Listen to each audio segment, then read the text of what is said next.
क्या ही धन्य है वह पुरुष जो दुष्टों की युक्ति पर नहीं चलता और ना पापियों की मंडली में खड़ा होता है और ना ठट्ठा करने वालों की मंडली में बैठता है, परंतु वह तो यहोवा की व्यवस्था से प्रसन्न रहता है और उसकी व्यवस्था पर रात दिन ध्यान करता रहता है।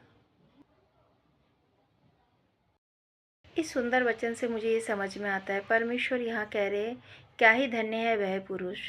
तो वचन में यहाँ पुरुष की जिक्र है, पर ये पुरुष स्त्री दोनों के लिए ही है। क्या ही धन्य है वो इंसान या वो मनुष्य, हम कह सकते हैं। तो वचन यहाँ कहते क्या ही धन्य है वो पुरुष जो ठट्ठा करने वाले मंडलियों में नहीं बैठते या पापियों की मंडली में नहीं बैठते। ठट्ठा करने वाली मंडली या पापी की मंडली मतलब क्या है?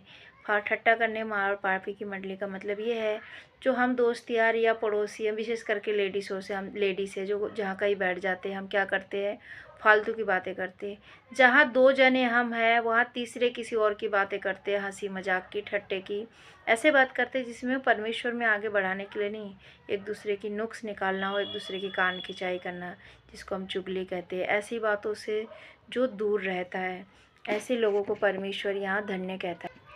पापों की और ठट्ठा करने मंडलियों से, जैसे चुगली हो गया, या हम किसी तरीके का जैसे नशा लेते हैं, गलत बातें, व्यभिचार का बातें, ऐसे बहुत सी बातें जो परमेश्वर को पसंद नहीं। हम उन चीज़ों से, उन मंडलियों से दूर रहे और हम उतना ही बोले जितना हमारे लिए अच्छा है, और हमारे बोलने से सामने वाले को आशीष मिले और वो परमेश्वर में आगे बढ़े, उसे चंगाई मिले। हम ऐसी बातों में रहे, ना कि हम उलट फिर की बातों में रहे। जब हम परमेश्वर की वचन को ध्यान देते हैं और ऐसे चीज़ों से दूर रहते हैं तो क्या होता है, परमेश्वर हमें आशीष देते हैं।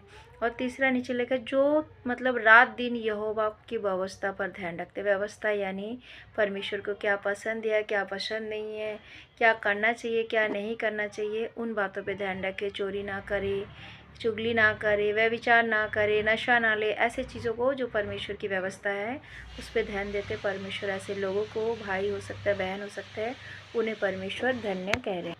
ऐसे लोगों को परमेश्वर यहाँ धन्य कह रहे हैं। तो भाइयों बहनों, हम लोग इस बातों पे ध्यान देंगे, परमेश्वर की वचन पे ध्यान देंगे और परमेश्वर की खोजी बन जाएंगे। इस वचन के द्वारा हम सभी को आशीष मिले, आपको भी आशीष मिले, प्रभु में और मजबूत होए और हर एक उल्टे कामों से, ऐसे मंडलियों से दूर रहे और प्रार्थना में लगे रहे। ओके, जय मसीह की। God bless you.